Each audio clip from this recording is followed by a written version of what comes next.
and move, pass and move.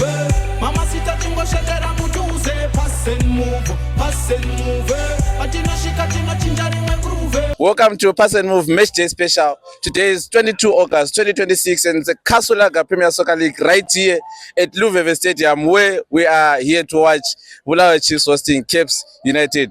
Right. Eceleni kwami lapha ngimela amadoda ayi2 amataya athi kepe fan. Kepola zuri save ndara. Bola ziri save babo. Apo. Munguyona sei game ya nasi. Nasi tiri ngoda nguva pa 2 kana 3 ndio zviripo. Amusi kusha kuti mukomana wamakadzinga kuti Magalani anogona kuda kuvhara gate, kuvhara zvese. Aiwa auya totoziva totorivhura hwesi manje nasi. Atotorivhura zvemutsindo chaizvo nokuti ada kutoratidza kuti iye takamudzinga kwedu so ada kuzviprova so ndipo pachamukwatura mushe nayo. Alright, so mukuti ndiani achagohwesa nasi?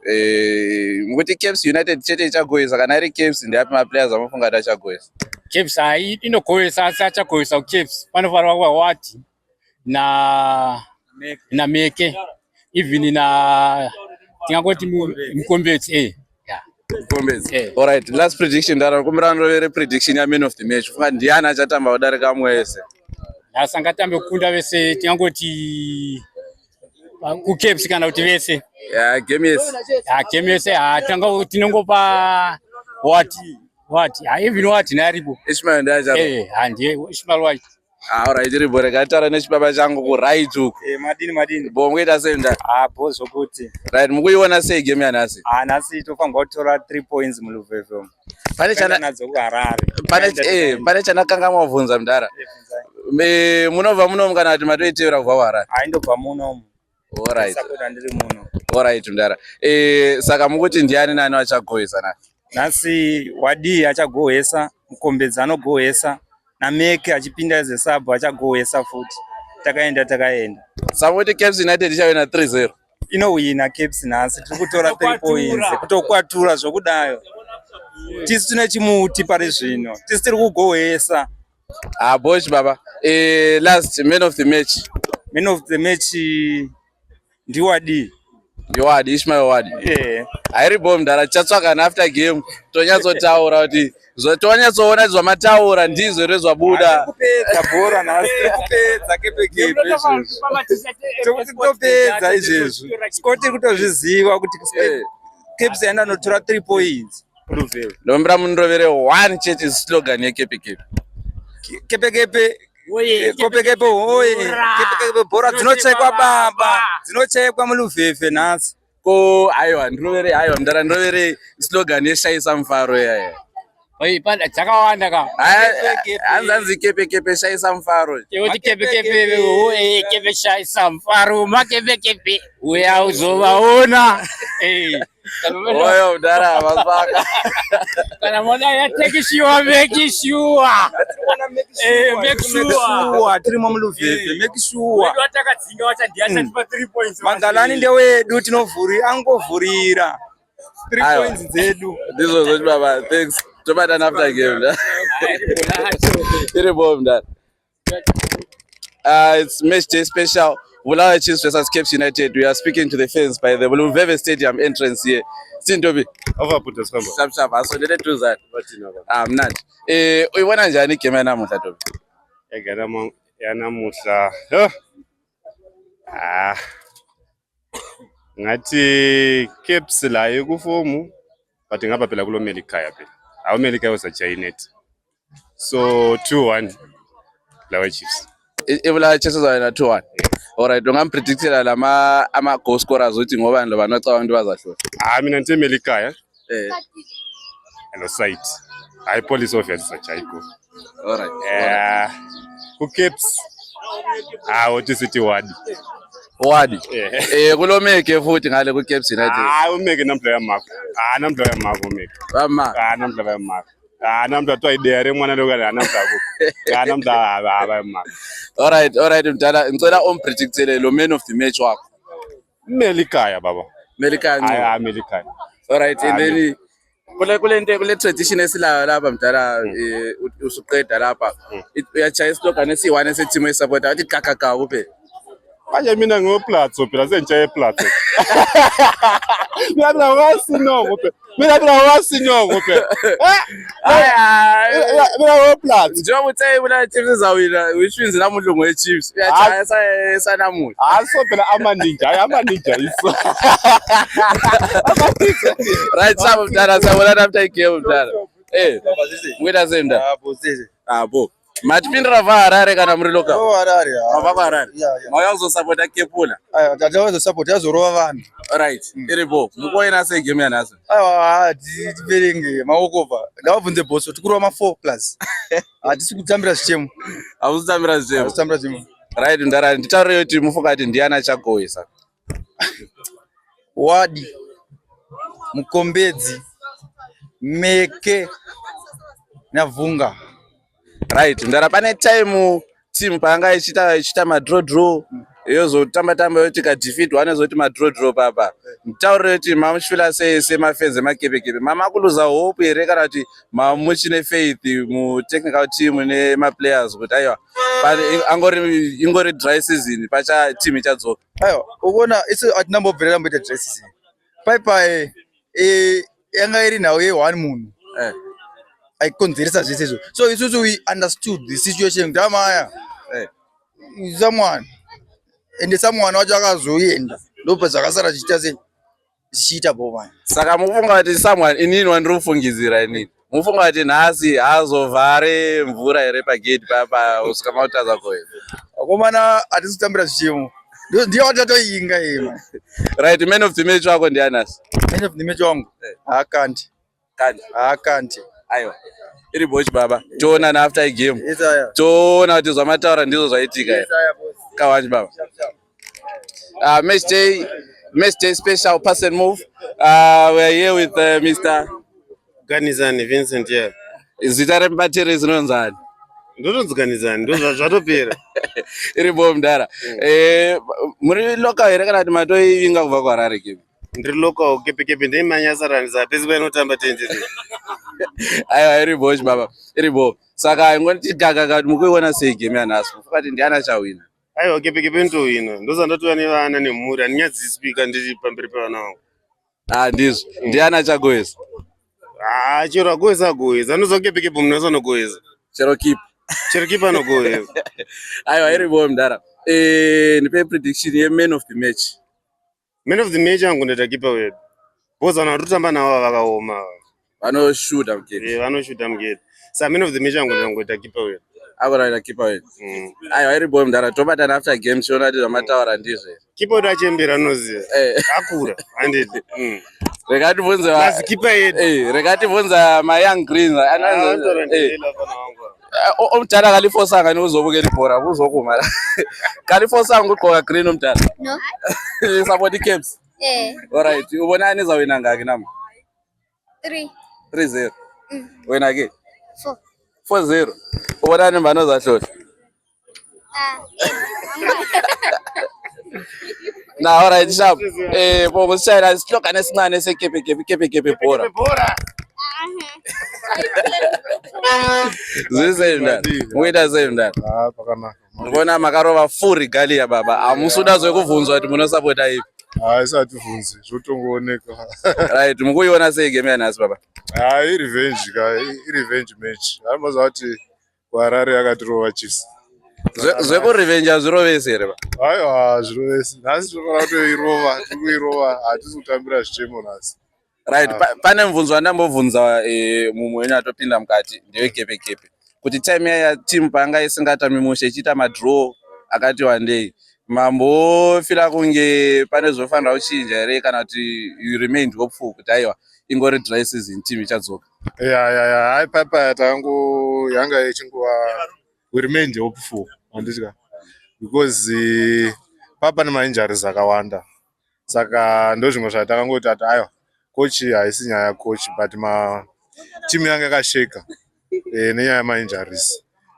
Saka takangoti hai time yaya even kune dzimwe timu chaiko kunana manyu mansi zvinotomboitika.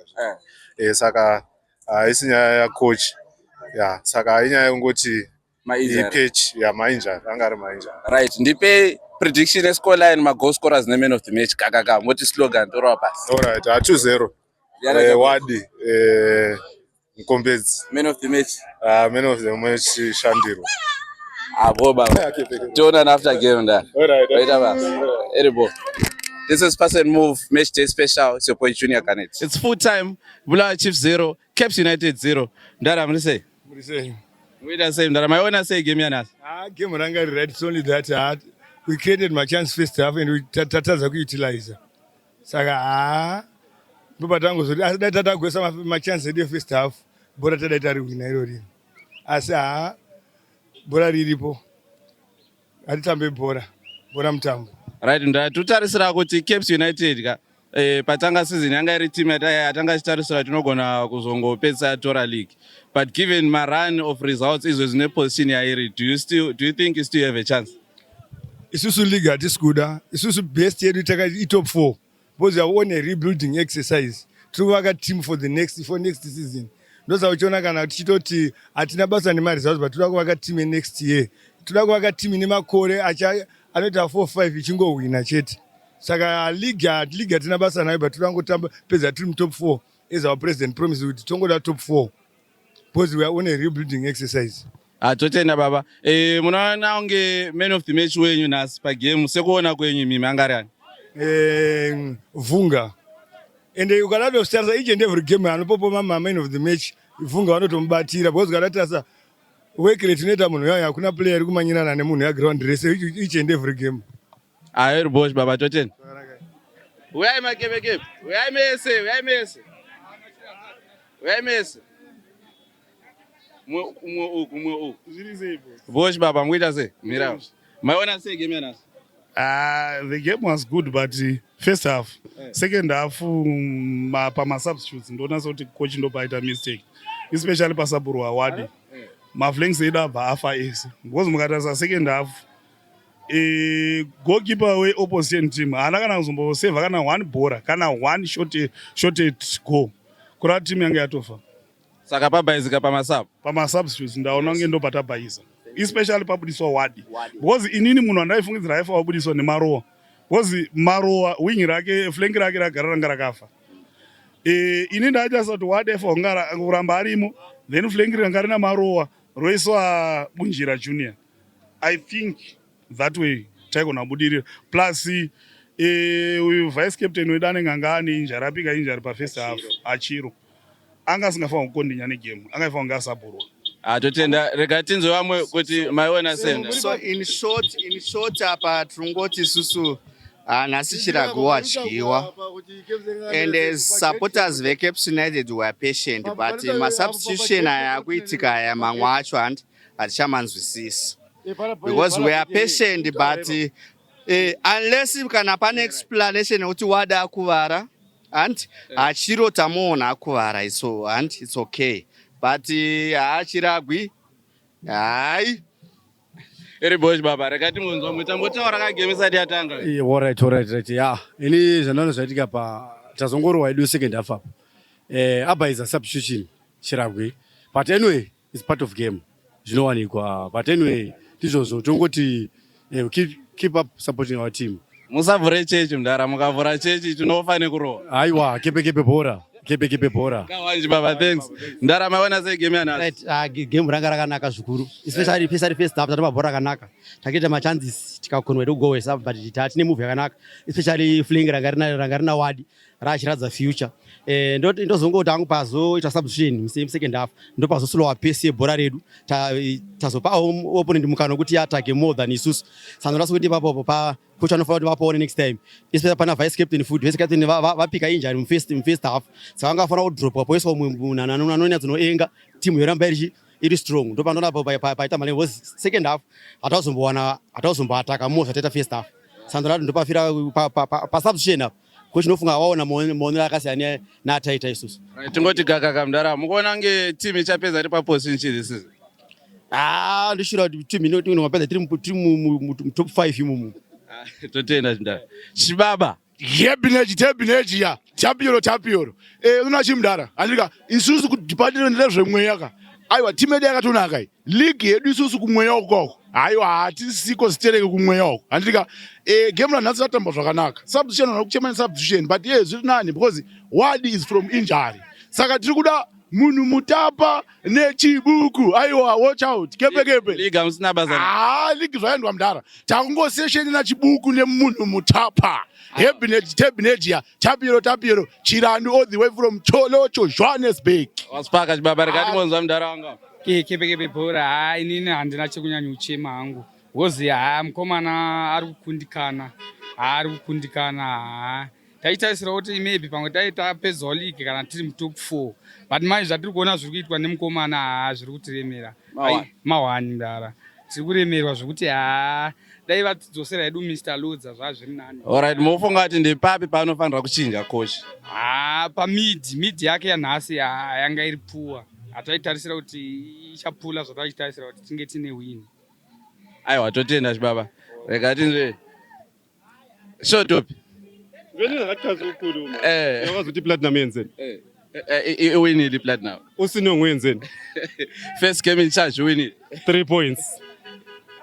What's your reporters? Inini I speak in Shona. Right. The thing is, we are happy as FC Platinum supporters. We are happy, but we are here at Lufefe.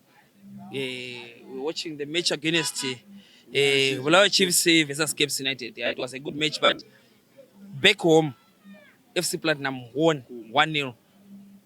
For the past four matches, is it 4 or 5? I'm not sure. We didn't win at home, but today we did it. Courtesy of Senonong, first match, first win at home. Right. What do you think about today's match between Bulawayo Chiefs and Cape United? I think it was a good game. From my point of view, it was a good game, but it's only that every time we have to cry. I'm a referee, but it was a good game. They played well. Both teams, they played well, yeah. Joby, from a neutral point of view, ama-teams lawa abukelele no-support i-Platinum. Ubona ngani ngasingathi improve or something ku any of the two teams? Yeah, first half it was Cape's half. I think Cape's first half pashota ma-strikers. Ma-strikers ari kushota. Then second half it was 50-50, but machances akawanda atorwa neBulawayo Chiefs. I-Chiefs layo futhi ungathi ama-striker ayashota futhi. Ama-striker kade eshota. But kumidi kwapana sibonile ukuthi indoda mbani. Between Melikaya and Hachiro, uMelikaya one. Siyabonga Tobi. Siyabonga. One last dala. Makebeke. Unjani? Mayibona seyigame namhla ibone njani? Bo isusu manje siri makebeke kasawira. Tinorwa hombe. Hayi kuhedu tayazonakidzwa tayazofara tabva kuHarare. Tayazorwa huru. Tinorwa huru. Aiwa Masipaka chibaba. Ndezvipi zvamufunga kuti zvinga improve kuti team inyatso kufadzai semakepeke? Chekutanga ndechekuti ma substitutions aitwa. Team first half yakafamba zvakanaka. Pazongosaburwa ma players apinda angasiri effective ma substitutions aitwa. Tikasabhuraka tinokuti zvi improve. Mazvazvataita wese. Saka ndo pafira game plan yedu ipapo kuti masabu yedu aifanira kubva achinja game for the good. Maona first half zvanachiitika. Taradza ma clean chances akawanda, bhora rakachifamba, ma wings edu angafambisa bhora, but masubs yedu manje paazopinda second half. Right. Timboti gaga mdara mufunga kuti Cape inopedza season iri pa number chi? Isopedza iri pa number 5. Number 5? Yes baba. Aiwa iri bosh baba to 10. Ndara. Makadi. Game yanhasi maiona senu? Andina kufara. I'm not happy about the game. I'm a big supporter of Cape United. Kade nkuluma lafana, including the drive of the Cape United or driver, ama players ethu. Then kade nkuluma futhi njalo lama players, njalo lama fans Cape United, ama big fans Cape United. Cheni singafariri necheni kuona pa game. I don't like to Cape United remember bora. But kwetu wedi pane paona kuti pa first half, first 45 minutes pane pangaifana kuchinja achitoona kuti havasi kukwanisa kugohwesa vapfana haana kuvachinja. Dambudziko riri muZimbabwe remaplayers nemacoaches ndekuti vane vanhu vavo vari kutotaura kuti ava ndivanokwanisa, havakwanisi kuvachinja because ndiwo mapermanent players edu, ndizvo zvatidyisa. Alright, tikupanzwa baba. Saka machances eKFC ekuwina league kana kuti opedza mutop 4 mukumaona sei this season so far? Okay, thank you. May God bless you. My chances edu they are very low. The reason why coach wedu aneka mentality kema coaches Africa kuti pane ma players anonzi ma permanent players izvo zvikuru ya bhora remu Africa. Hapana munhu anofanira kunzi aringe permanent player. Kana munhu ari kutadza chinja player uise mwe player. Tikatasa coach Chiragwi tiri kumufara zvakanyanya asimudzira caps, but at the same time ane vanhu vake vakafanira vanhu vakangotamba futi before vokuti iyi ndio player yangu zviri kutiuraya, hatina ma strikers. Awa ndiri kupanzwa baba, chingotiroverai one slogan, one inopisa yekepe chete vanhu vafara. Kepelona bhora hatisi kukusiyai, but coach ngachinje maitiro. One love, one Caps United, one everything. Thank you. Thank you. This is Pass and Move Match Day Special. It's your boy Junior Kanet, Intwana Sempumalanga, Mr. Rondevele, the award-winning CEO. It's Pass and Move Match Day Special. Full time now at Luveve Stadium. Bulawayo Chiefs 0, Caps United 0. Silapa le karesa ngenga si singati super fan langa. But Clive, sweet Obi. Lichona njani live at Luveve Stadium mai ibimnandi game mina ame Zimbabwe guy today ngoke Caps United abanye bazibuza bethi njani ngazalwe Zimbabwe ama teams akithi guys. I love Zim football thohlo. Right, uyibona njani game namhla Tobi? Hayi game ibimnandi both teams badlale sharp, but I was so disappointed. Ambona shot on target. Angaze ama coach kasa trainer ama strikers ma defenders akuthi. Hayi urefu ambona ophamanise khona amafenzi ebechazeka wonke abaxabana ngeground. Ngiyabonga guys, keep it up Zimbabwean football. Siyabonga ukuthi uhle wafaka le message for ama football fans awe Zimbabwe, but going forward ubonana ama teams la yi2 nxa kulalapha banga improve khona benga improve.